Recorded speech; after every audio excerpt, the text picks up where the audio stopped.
हामीले परमेश्वरले जुन योजना इच्छा तपाईँहरूलाई चुन्नुभएको छ है, जुन बोलावट अनुसार तपाईँहरूलाई परमेश्वरले चुन्नुभएको छ है, त्यो बोलावट सागेर परमेश्वरको कामको निम्ति हामी अघि बढ्न सकौँ र हाम्रो जीवनमा परमेश्वर दिनुभएको पवित्र आत्मालाई हामीले जिउन नदिउँ। हामी पवित्रतामा हामी जिउन सकौँ, हामी पुराना कुराहरूलाई है त्यागेर हामी जिउन सकौँ र हामी परमेश्वरको वचनलाई नियमित हामी अध्ययन गरेका हौँ है। परमेश्वरले यो मण्डली दिनुभएको छ, यो मण्डलीमा सधैँभरि है परमेश्वरको दियो चाहिँ बढिरहोस् अनि हामी प्रत्येकको जीवनमा परमेश्वरको आत्मा जो आत्मा दिनुभएको छ है, त्यो आत्माका हामी लिप्न नदिउँ। यसै कारण चाहिँ पहिलो थेसलोनिके 5:19 भन्नुभयो, पवित्र आत्मालाई लिप्न नदिउँ। अनि एफिसी 4:30 भन्नुभयो, अनि परमेश्वरका पवित्र आत्मालाई लिप्न नजाऊ।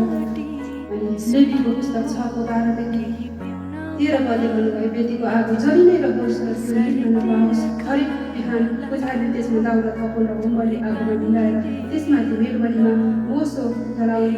वेदीमा आगो निरन्तर जरि नै रहोस्, त्यो कहिले लिप्न नपाओस्।